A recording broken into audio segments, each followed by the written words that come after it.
আউযুবিল্লাহি মিনাশ শাইতানির রাজিম বিসমিল্লাহির রহমানির রহিম। অধ্যায় নম্বর 4 ডিভিডেন্ড পলিসি লভ্যাংশ নীতি।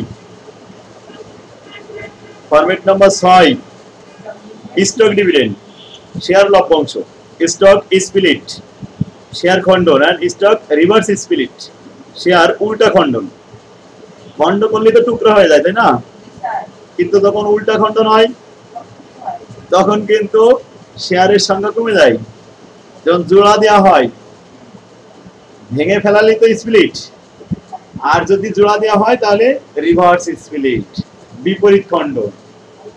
যাক, তাহলে কয়টা বেসিস আছে এখানে? 3টা বেসিস আছে। এটা স্টক ডিভিডেন্ড, এটা স্টক স্প্লিট, আর এটা রিভার্স স্টক স্প্লিট। এই তো। আচ্ছা, এখন আসো এই 6 নম্বর ফরম্যাটটা স্টক ডিভিডেন্ড নিয়ে আমাদের সব শিখতে হবে। আর এর আগে যা শিখেছি আমরা হাফ ক্যারি ডিভিডেন্ড, 1 থেকে 5 পর্যন্ত হাফ ক্যারি ডিভিডেন্ড শিখলাম। আর আজকে শিখাবো শেয়ার লভ্যাংশ, স্টক ডিভিডেন্ড। এর কোনো সূত্র লাগে না। Stock dividend, stock split, reverse split, 4টি স্টেপের মাধ্যমে স্টক ডিভিডেন্ড করতে হয়। 2টা স্টেপের মাধ্যমে স্টক স্প্লিট দেখাতে হবে, আর স্টক রিভার্স স্প্লিট আছে 2টা স্টেপের মাধ্যমে দেখাতে হবে। তো হ্যাঁ, সবাই বইটা বের করি।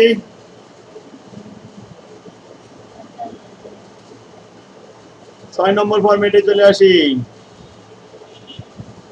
3টা বেসিসের অঙ্ক একসাথে, সবগুলো নিয়মের অঙ্ক একটা অঙ্কের মাধ্যমে শেখাবো।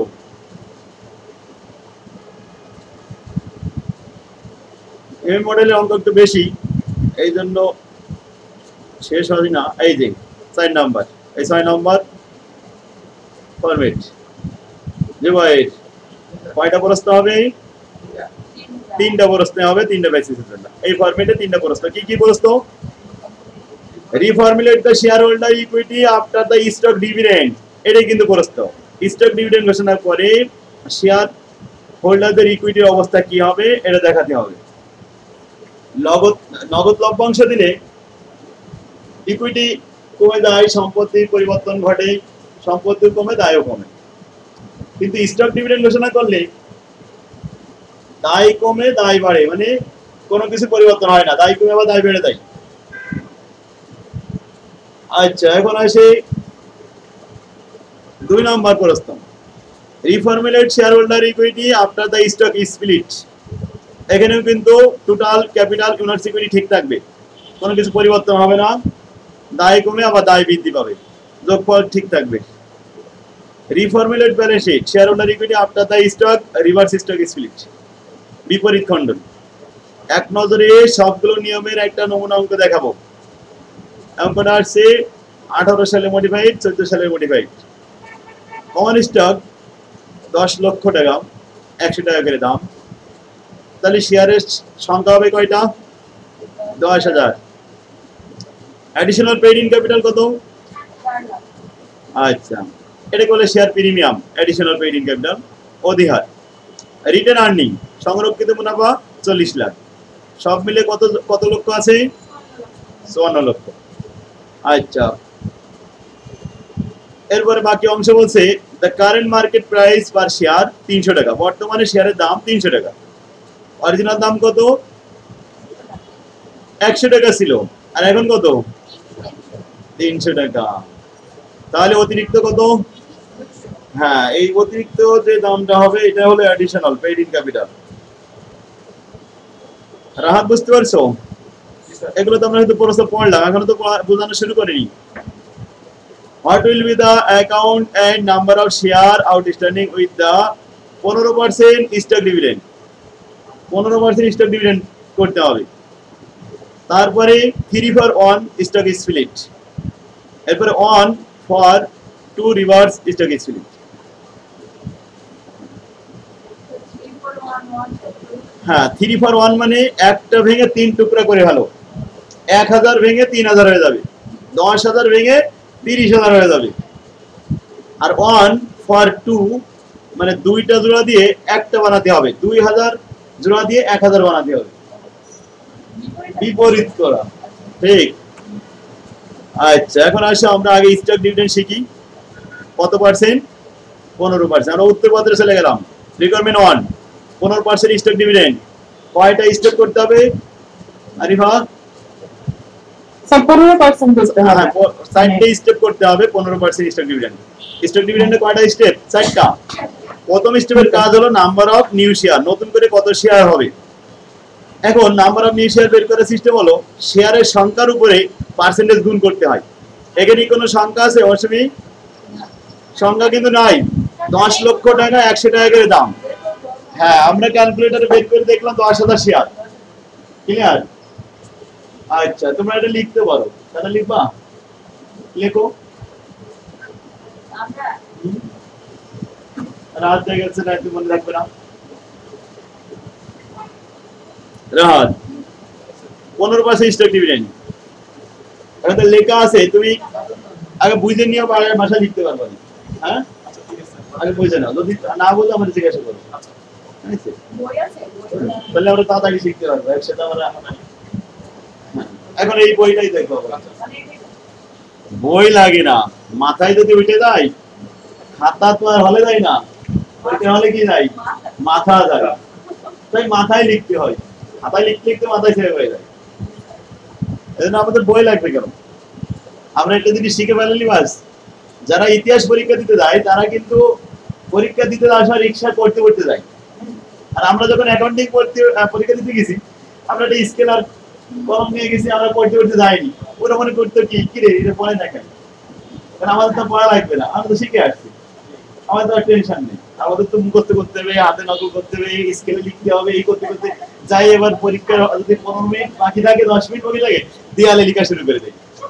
কি লিখতেছে হ্যাঁ সব সিরিয়াল লিখে। এখন আমাদের অ্যাকাউন্টিং তো লেখা লাগবে না, মাথা ফ্রেশ, খাতা ফ্রেশ, মাথাও ফ্রেশ।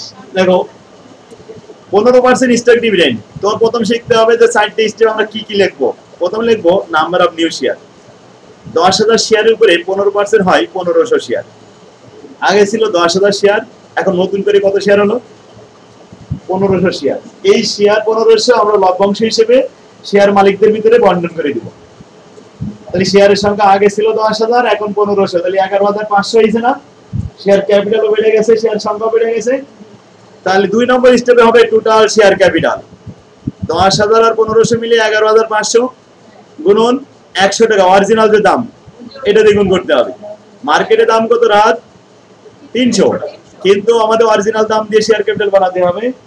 100 দিয়ে গুণ করতে হবে 11,50,000। দেখো তো আগে ছিল 10 লক্ষ, এখন হলো 11,50,000। 1.5 লক্ষ বেড়ে গেল না? আসলো কোথা থেকে?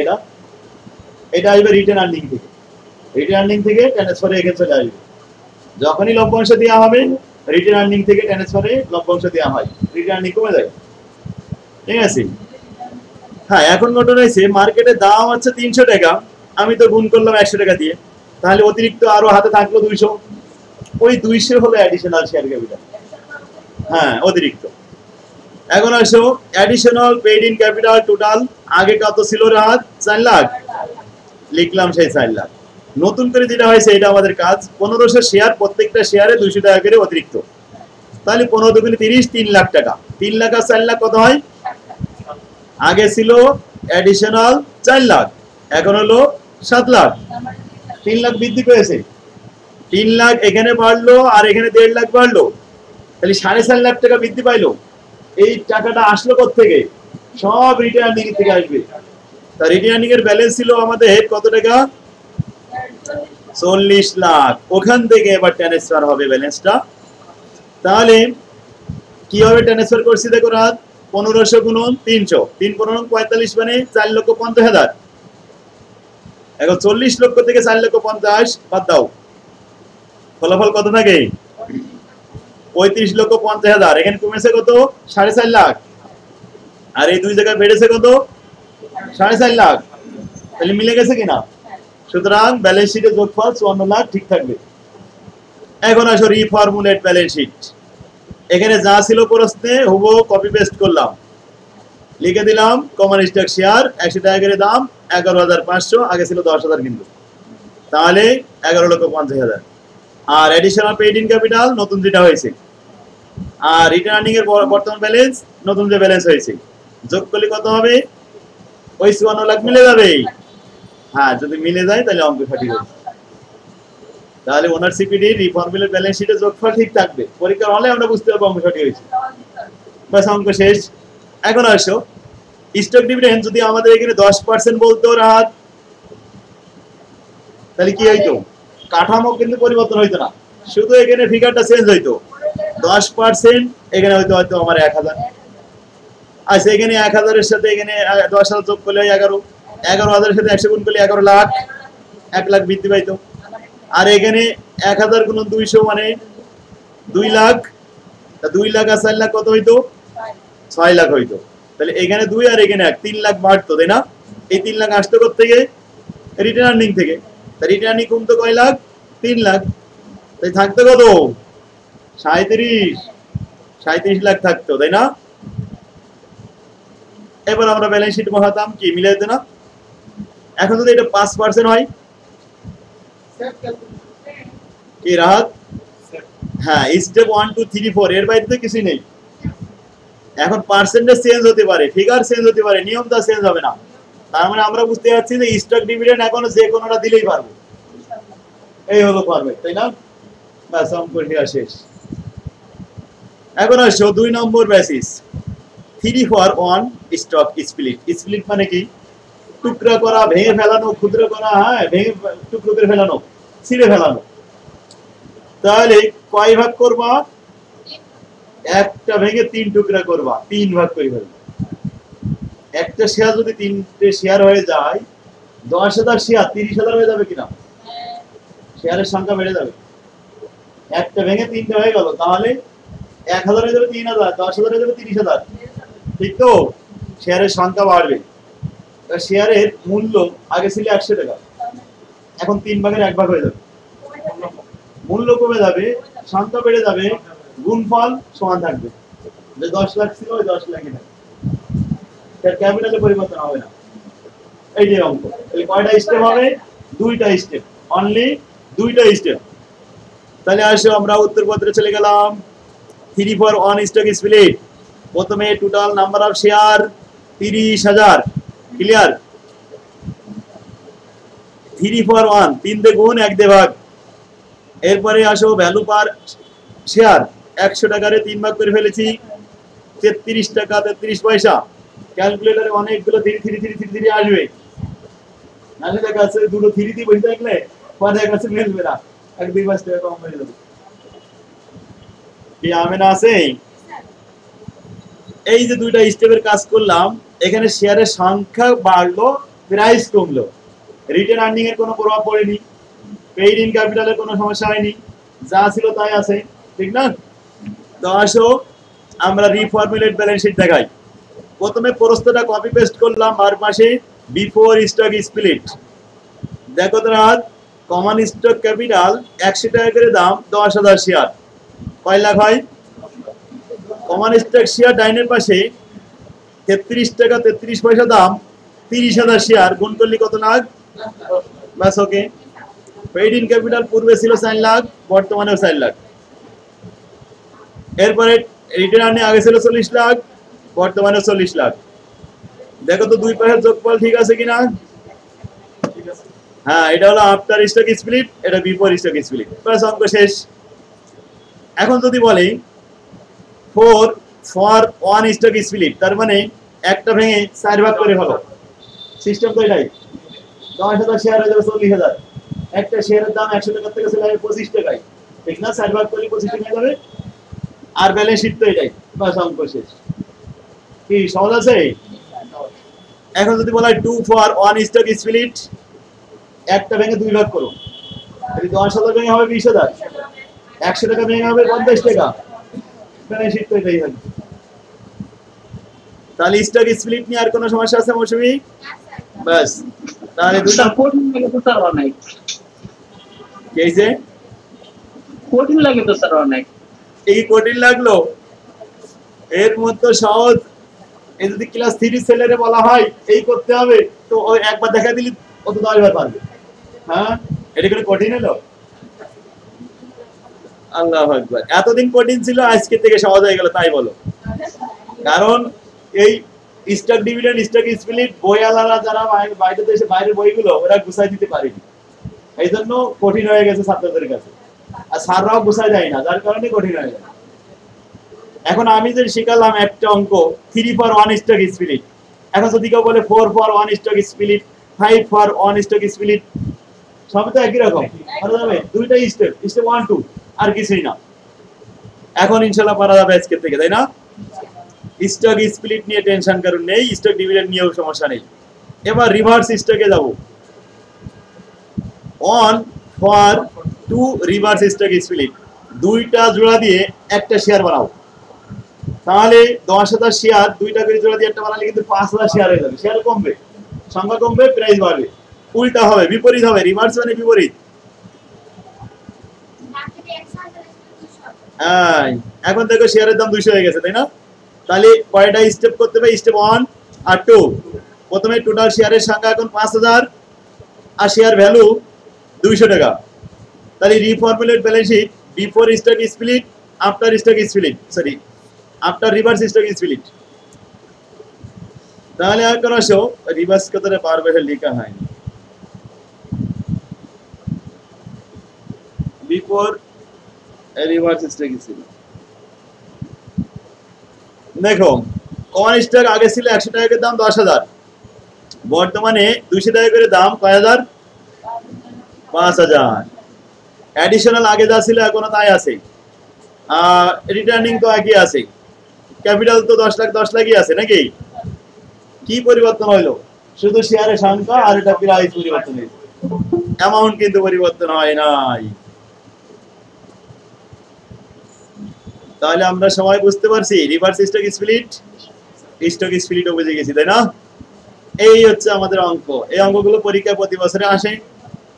দেখো এখানে ব্যালেন্স শিটের যোগফল কত মৌসুমী? 2,50,00,000। শেয়ারের সংখ্যা দেওয়া আছে 10,000, প্রাইস কত দেওয়া আছে? মার্কেটে এখন দাম কত? অ্যাডিশনাল কত? এখন বলছে 25% স্টক ডিভিডেন্ড। কয়টা স্টেপ করতে হয় বলো? 4টা। প্রথমে শেয়ার সংখ্যা, টোটাল নাম্বার অফ শেয়ার, হ্যাঁ, তারপর শেয়ার ক্যাপিটাল, তারপরে অ্যাডিশনাল পেইড ক্যাপিটাল ব্যালেন্স আর রিটার্নিং এর ব্যালেন্স। এই তো মুখস্থ হয়ে গেছে আমি না?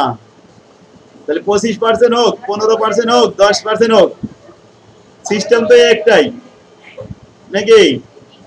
আচ্ছা এখানে একটা লাল কালি দেখা যাচ্ছে, সম্ভবত এখানে তোমাদের বইতে কোনো একটা ঝামেলা আছে, যেখানে লাল কালি, ওখানে বইতে দেখবা একটা ঝামেলা থাকলে লাল কালি দিয়ে রাখি আমি। ও এখানে 2500 গুণন 500 জায়গায় 500 গুণন 100 দিয়ে ফেলাইছে, তাই না?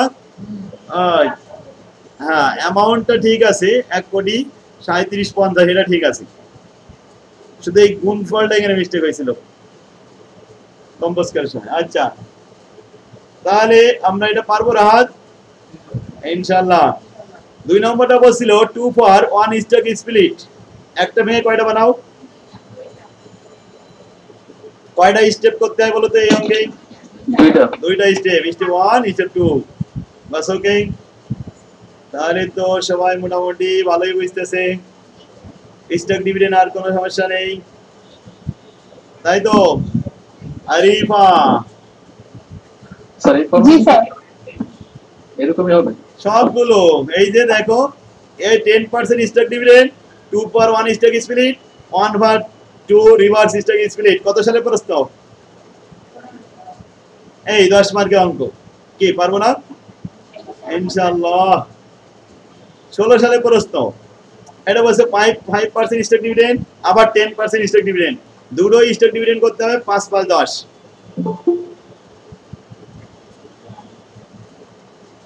তাহলে এই যে 14 সালে প্রশ্ন,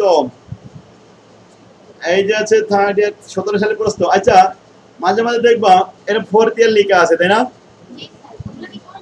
হ্যাঁ, ওইটা বেশি করে করবা, 4th ইয়ারেরটাই পরের বছরে থার্ড ইয়ার রিপিট করি। এই ফিনান্সিয়াল ম্যানেজমেন্ট সাবজেক্টটা ম্যানেজমেন্ট ডিপার্টমেন্টে 4th ইয়ার দেওয়া হয়েছে, আর তোমাদের অ্যাকাউন্টিং ডিপার্টমেন্টে থার্ড ইয়ার, একই সিলেবাস। মার্কেটিং এর মধ্যে থার্ড ইয়ারে দেওয়া হয়েছে। ফিনান্স আলাদা করে থার্ড ইয়ার দেওয়া হয়েছে, ফোর্থ ইয়ার আছে ম্যানেজমেন্ট ডিপার্টমেন্টের প্রশ্নটা। তো একই প্রশ্ন, এই জন্য ওই ফোর্থ ইয়ার যারা বাদ দিয়ে রেখে না ওইটাই দেই। কারণ অধিকাংশ এখন দেখা যাচ্ছে কি যে মনে করে একটা গাইড কিনলো ব্যতিক্রম নামে, সেখানে অ্যাকাউন্টিং ডিপার্টমেন্টে ওই ফোর্থ ইয়ার ম্যানেজমেন্ট ডিপার্টমেন্টে প্রশ্নটা থাকে না। যারা সারেরা প্রশ্ন করে ওরা কিন্তু দেখে কোন প্রশ্নটা আনকমন পাওয়া যায়, ওইটা দিয়ে দেয়। আমাদের আমি সবসময় বই তৈরি করার সময় 7 কলেজের প্রশ্ন, ফোর্থ ইয়ার যত এই সিলেবাসের এই অধ্যায়টা যেখানে আছে না কেন ওই সব প্রশ্ন আমি নিয়ে আসি এক জায়গায় দিয়ে দিই যে এই প্রশ্ন রিপিট করো। এজন্য এর বাইরে আর থাকে না প্রশ্ন, সব কমান আসে এর মধ্যে থেকে।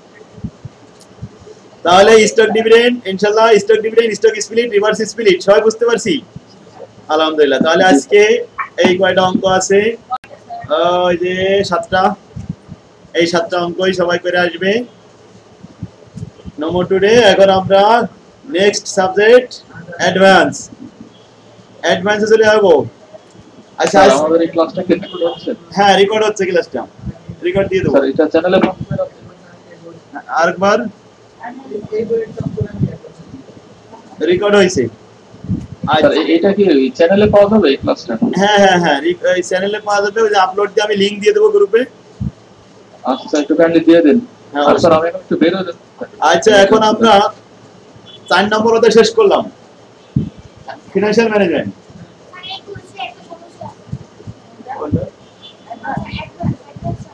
অ্যাডভান্সের 4 নম্বর অধ্যায়, আজকে 4 নম্বর অধ্যায় শেষ করে আমরা অন্য অধ্যায়তে যাব। হ্যাঁ ইনশাআল্লাহ। বই কি লাগবে? এত বড় পেজ রয়েছে। আলহামদুলিল্লাহ বলো। হ্যাঁ আমরা এখন অ্যাডভান্স অ্যাকাউন্টিং অনে চলে আসছি। অ্যাডভান্স অ্যাকাউন্টিং অন মৌসুম কোন নাম্বার? আউযু বিল্লাহি মিনাশ শাইতানির রাজীম, বিসমিল্লাহির রহমানির রহিম। শেষ যাবে দা, ও এটাই। Lease liability debit, interest payable debit, cash credit ৯৯৬৮ টাকা। মানে কেন দাবিটা দিলাম এই প্রশ্ন? ইন্টারেস্ট এক্সপেন্সেস প্রথমে লিজ লাইবিলিটি পেমেন্ট লিখলাম, lease liability to cash down payment করলাম, ডিপ্রিসিয়েশন দিলাম, ইন্টারেস্ট এক্সপেন্স করলাম। ও আচ্ছা দেখো এখানে আমাদের জাবেদার কথা বলছিল, নিশ্চয়ই মনে হয় প্রতি বছরের শেষে দিতে হবে। বিগিনিং মানে শুরু হবে একটা ডাউন পেমেন্ট দিয়ে,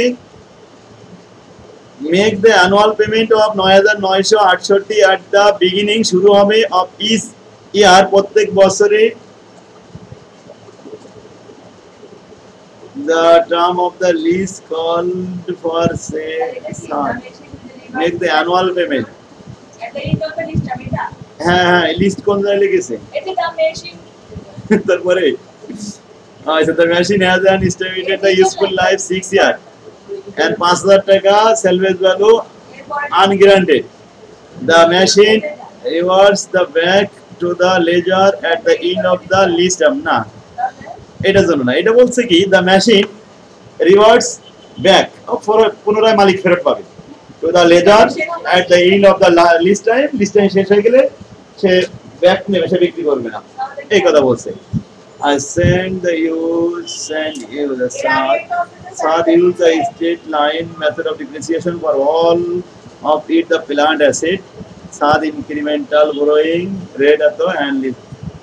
আচ্ছা what type of the lease this explain. আচ্ছা এখানে একটু মিস্টেক হয়েছে, দাবিটা আসলে হবে না এইটা, কারণ এখানে বলছে প্রত্যেকটা কিস্তি ডাউন পেমেন্টটা প্রথমেই হবে ৯৯০০, তো আমরা সেটা দিছি ৯৯৬৫ টাকা, আর ইন্টারেস্ট হিসাব করেছি এই পর্যন্ত থাকবে দাবিটা।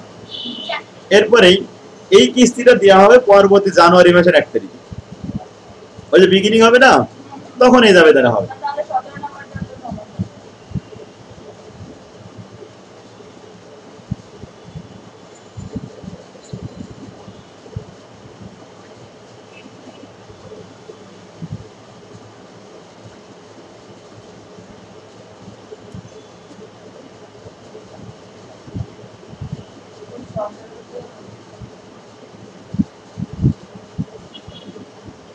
17 হ্যাঁ 17 first in lease payment at January 1st the lease required 8 annual payment the lease has useful life at 3 years no salvage value আচ্ছা এখানে কিন্তু বিগিনিং বলা নেই the interest rate 12% made the first lease payment এত টাকা জানুয়ারি প্রথমে কিস্তি দিতে হবে আচ্ছা এবার পরবর্তী কিস্তিগুলো বিগিনিং কিনা এটা কিন্তু বলা নেই আচ্ছা প্রথম কিস্তিটা তোমার প্রথমেই সাইন ডেটে দিতে হবে ডাউন পেমেন্টে পরবর্তী কি করতে হবে বিগিনিং অফ দ্য ইসিআর এই কথা বলা নেই তাহলে ওই বছরে আমরা ডাউন পেমেন্ট একটা দিলাম আবার শেষে কিস্তি প্রদান করে দিলাম ঠিক আছে না কোনটা ও অ্যামাউন্টে এই যে লাল কালি দিছি মানে একটু মিস্টেক হয়েছে লিখে নাও মোট ছিল 2 লাখ ওখান থেকে প্রথম ডাউন পেমেন্ট করলাম 35 তো 35 দেওয়ার পরে যে টাকাটা থাকবে সেই টাকার উপরে স্যার এখানে মানে সরাসরি 2 লাখের উপর কার্ড হ্যাঁ হ্যাঁ ওটা মিস্টেক হয়েছিল এই যে তাহলে ওই 35 বাদ দেওয়ার পরে যে টাকা থাকবে সেই টাকার উপরে ইন্টারেস্ট হবে ওই সময় হলো মানে যাবে টাকা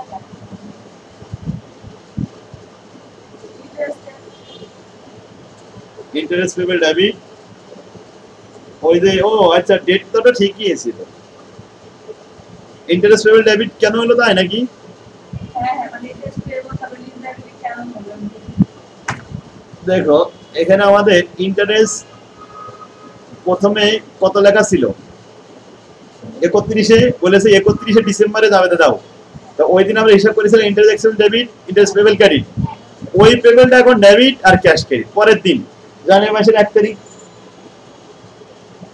পরের দিন এইটাই বলো তো এটা ভুল ছিল না এই অঙ্কটা সঠিক ছিল আর ওইখানকারটা মিস্টেক হয়েছে ঠিক আছে ওখানে ওই যে 31 লেখা ওখানে যদি 1 তারিখ লিখতাম 12 17 এটা এটা তারিখ ভুল দেয়া নাই এটা ঠিক আছে তারিখ দেওয়া মানে এটা বিগিনিং মানে জানুয়ারি মাসে দিতে হবে মানে এই বলতে ভুল দেওয়া ও আচ্ছা আচ্ছা আচ্ছা তাহলে ঠিক আছে ঠিক কর না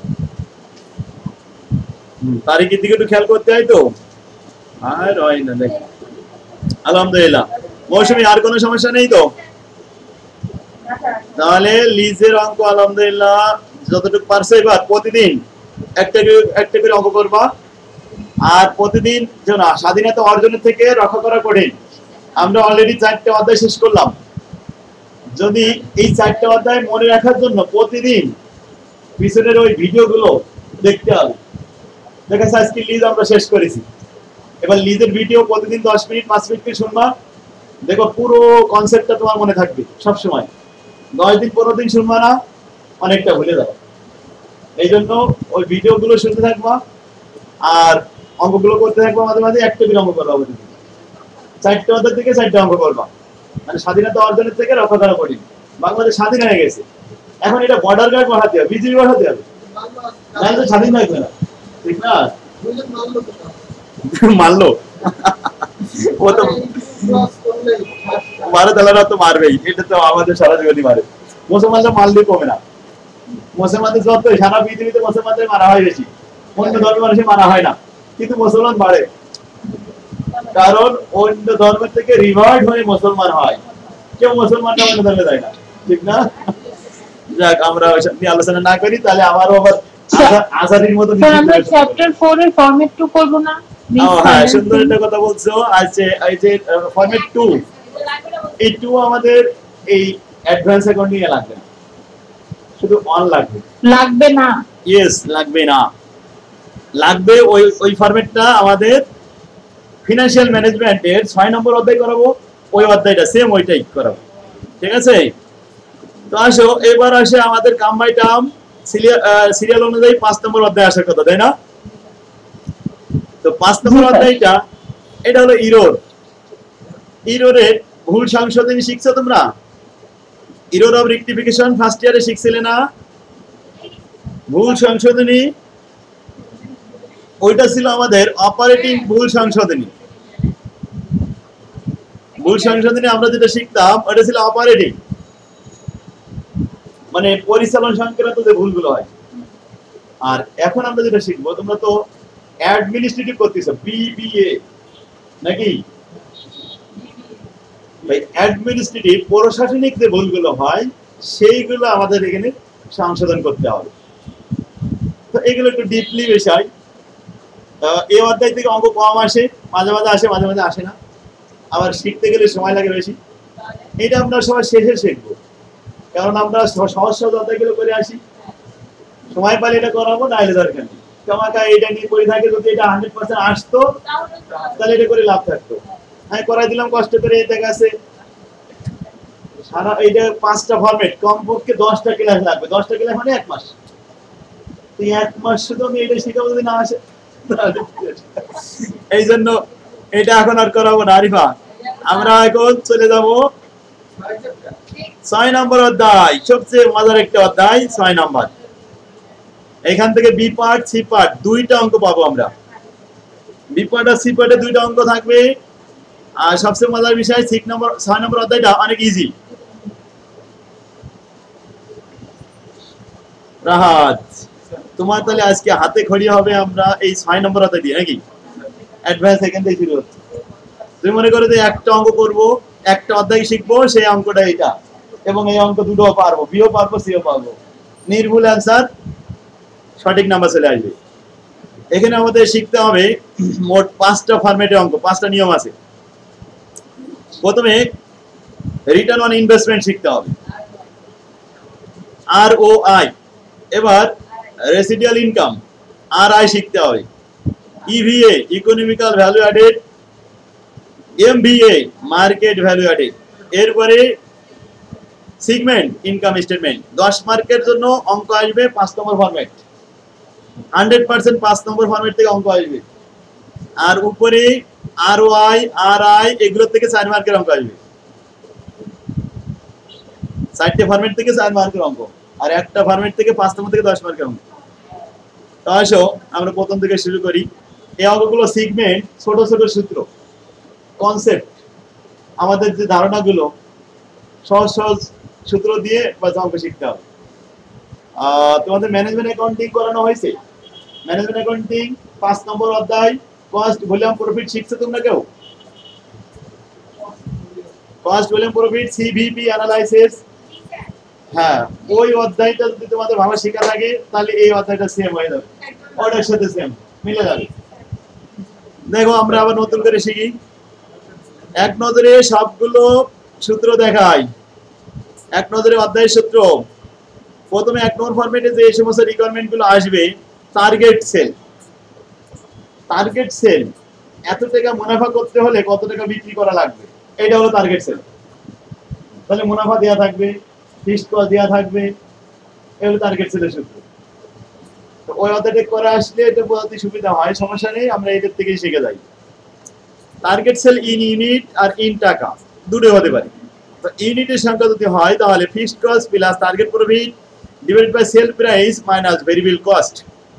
সেল প্রাইস থেকে ভেরিয়েবল কস্ট বাদ দিলে কন্ট্রিবিউশন পার ইউনিট হয়। কিন্তু এখন ফিক্সড কস্ট কোথায় পাবো? রাত পরশে দেওয়া থাকবে। টার্গেট প্রফিট এটাও পরশে দেওয়া থাকবে। সেল প্রাইস দেওয়া থাকবে, ভেরিয়েবল কস্ট দেওয়া থাকবে। হ্যাঁ, পরশে সাপ্লাই দেওয়া থাকবে, শুধু বড়াই দেওয়া আছে। টার্গেট সেলের সূত্র যে এইটা, এটা তোমার মাথায় থাকতে হবে, বাস, তাহলে আমাদের অ্যান্সার হয়ে যাবে। টার্গেট সেল ইন টাকা, ওটা ছিল কি ইন ইউনিট। এবার যদি আমরা টার্গেট সেল ইন টাকা বের করি, তা টার্গেট সেল ইন ইউনিট যদি 10,000 হয়, 5,000 হয়, যেটাই আসুক, তার সাথে আমরা সেল প্রাইসটা গুণ করব। সেল প্রাইসের উপরেই লেখা ছিল এসপি মানে সেল প্রাইস। তাহলে টার্গেট সেল দুইটা, একটা target sale in unit, in টাকা। Target cost per unit, target cost বলা থাকবে। মনে করো সেল লিখা রয়েছে 1 লক্ষ, গ্রস প্রফিট তোমার মনে করো 80, গ্রস প্রফিট আছে 20,000, তাহলে কস্ট কত? 80,000, ঠিক না? 80,000 কস্টকে যদি আমি এখন টার্গেট সেল 10,000 ইউনিট দিয়ে ভাগ করে দিই, তাহলে কস্ট পার ইউনিট চলে আসবে না? এই জন্য সূত্র লিখেছি target cost divided by target sale unit, ভাগ করলে কস্ট পার ইউনিট চলে আসবে। এই অঙ্কগুলো মানে এইসব অঙ্ক করানোর সময় আরো বুঝতে সুবিধা হয়, সূত্র বুঝতে বেশি সুবিধা। আচ্ছা, টার্গেট প্রফিট, তো টার্গেট প্রফিট দেওয়া থাকবে, সেটাকে টার্গেট সেল ইউনিট দ্বারা ভাগ করতে হবে। মার্জিন, মার্জিন মানে মুনাফা। তার নেট অপারেটিং ইনকামকে সেল দ্বারা ভাগ করে 100 দ্বারা গুণ করলে মার্জিন হয়ে যায়। টার্নওভার, টার্নওভার হচ্ছে আবর্তন। সেলকে এভারেজ অপারেটিং অ্যাসেট দ্বারা ভাগ করলে টার্নওভার পাওয়া যায়। এই টার্নওভার আর এই মার্জিন এই দুইটা গুণ করলে রিটার্ন অন ইনভেস্টমেন্ট পাওয়া যায়, ROI. Income divided by investment into 100 oblique margin আর টার্নওভার গুণ করলে হয়ে যায়। এখন কোন সময় তুমি কোনটা ইউজ করবা? তোমার প্রশ্নপত্রে দেওয়া আছে মার্জিন আর টার্নওভার, এই দুটো গুণ করবা। তোমার প্রশ্নে দেওয়া আছে ইনকাম আর ইনভেস্টমেন্ট, তাহলে তোমার এটা করতে হবে অবলিক ইনফরমেশন উপর বেসিস করে সূত্র অ্যাপ্লাই করবা। তো আমরা 7টা সূত্র শিখলাম। এখন এক নজরে আমরা এই 7টা সূত্র ব্যবহার করে আসি। একটা অঙ্ক শিখাবো যার ভিতরে সবগুলোই পাবো, একের ভিতরে সব। একের ভিতরে সব প্রত্যেকটা অধ্যায়তে দেখবা এমকে জামান সিরিজের বইতে এগুলো থাকে, কারণ আমি জানি একের ভিতরে সবগুলো দিয়ে দিয়ে ছাত্রদের বুঝতে সুবিধা হয়। এই যে সূত্র শিখালাম এখন আমি ওইগুলো শিখাবো। দেখো, you are given the following information. মনে হয় সব পেরে গেছি একবারে, আলহামদুলিল্লাহ। এই যে মনে হয় সব পেরে গেছি, এতেই কিন্তু 90% হয়ে গেল। তোমার আর কে ঠেকায়? ঠেকাতেই পারবে না কেউ, ঠিক না? এইটাই তো মজা। দেখো, ইনভেস্টমেন্ট 8 লক্ষ টাকা, রিটার্ন অন ইনভেস্টমেন্ট 10%। ওই যে আরওআই দেওয়া রয়েছে কিন্তু। আচ্ছা, সেলিং প্রাইস এসপি 12 টাকা, variable cost VC, fixed cost FC, তাই তো? Fixed cost. আচ্ছা, ইনকাম ফর দ্য ইয়ার 80,000। একটা জিনিস খেয়াল করো, এখানে ইনকাম দেওয়া রয়েছে, তো পরীক্ষায় এই ইনকাম অথবা আরওআই যে কোনো একটা দেওয়া থাকবে, কিন্তু আমি শেখানোর খাতিরে সবগুলো দিয়ে রাখছি। কারণ ওই 8 লক্ষের পরে 10% করলে কত হয়? 80,000 হয়। এটাই হবে। এবার সেলস এর পরিমাণ দেওয়া আছে, অপারেটিং অ্যাসেট দেওয়া আছে, টার্নওভার বের করার জন্য এটা লাগবে, ঠিক না? ইনফরমেশন আমরা যথেষ্ট পেয়েছি, এখন রিকোয়ারমেন্ট শুরু করি। Number 1, target sale in unit. সূত্রটা কি শিখলাম? Fixed cost plus target profit divide by sale price minus variable cost. এই তো রাহাত, ফিক্সড কস্ট কত দেখছিলে? এই যে আচ্ছা, টার্গেট প্রফিট, এইটা কিন্তু টার্গেট প্রফিট, এই 10% 8 লাখের উপরে 80,000 টাকা। ওই বলছে না রিটার্ন অন ইনভেস্টমেন্ট, যা বিনিয়োগ করবো তাই বিনিয়োগের উপর আয়ের হার, এটা হলো টার্গেট প্রফিট।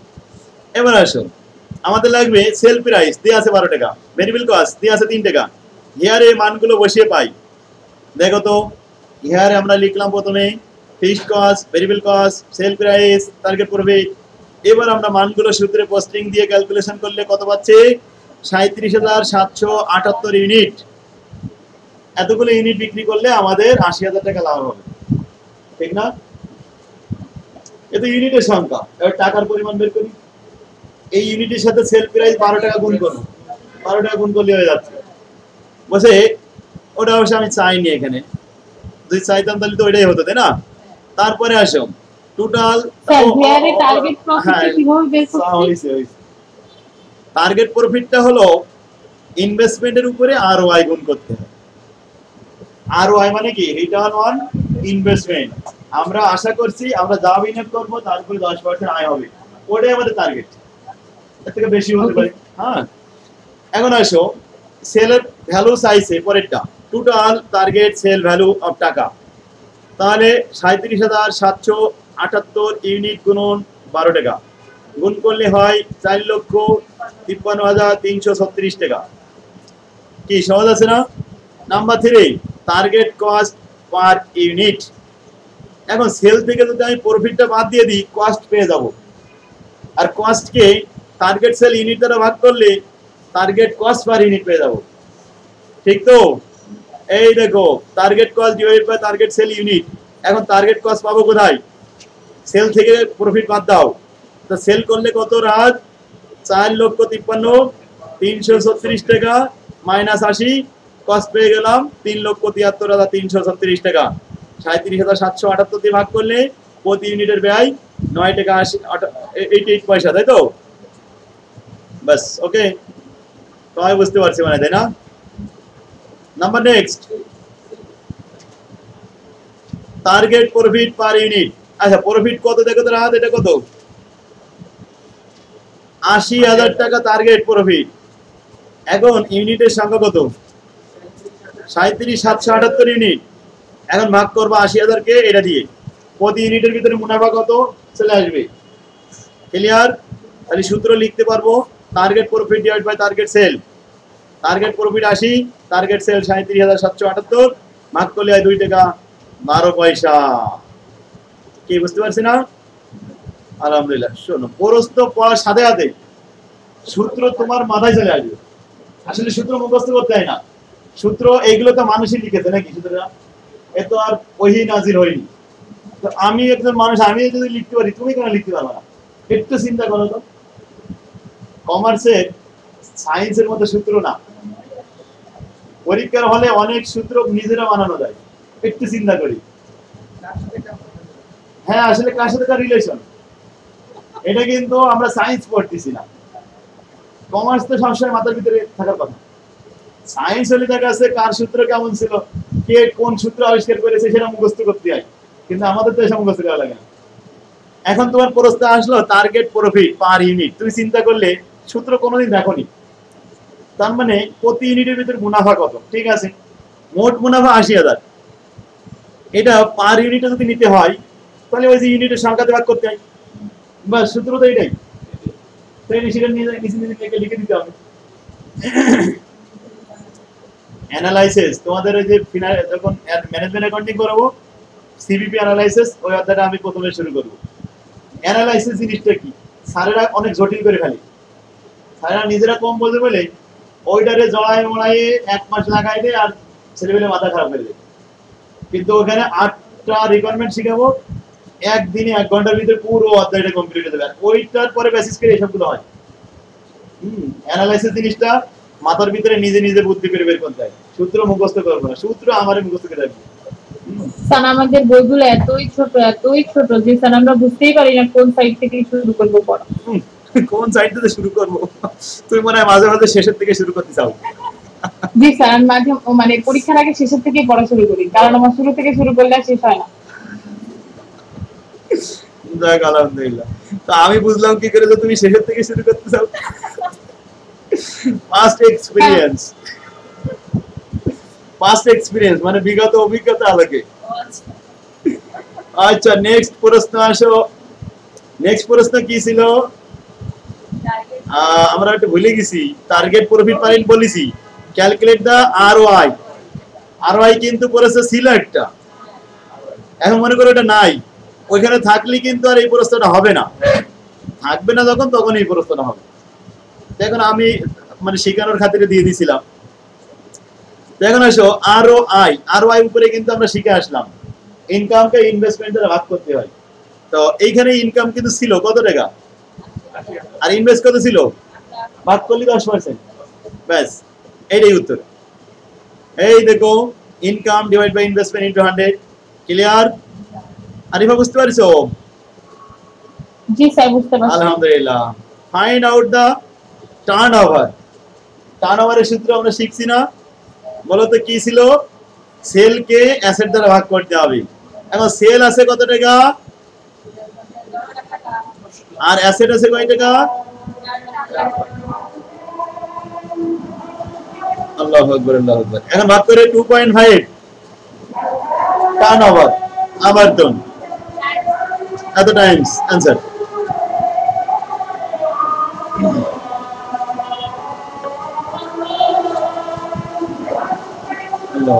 আচ্ছা আমরা তাহলে এবার একটু পড়া দিয়ে দিই। শোনো পরের অঙ্কটা সেম, টার্গেট সেল ওই যে কয়টা শিখালাম না রাহাত, এখানে এর বাইরের প্রশ্ন নেই, এই কয়টাই শেষ পর্যন্ত এই ফরম্যাটে। তাই 2 নম্বর দেখো সেম অঙ্ক কিনা, ওই তো সূত্র 14 সালে আসছে এটা।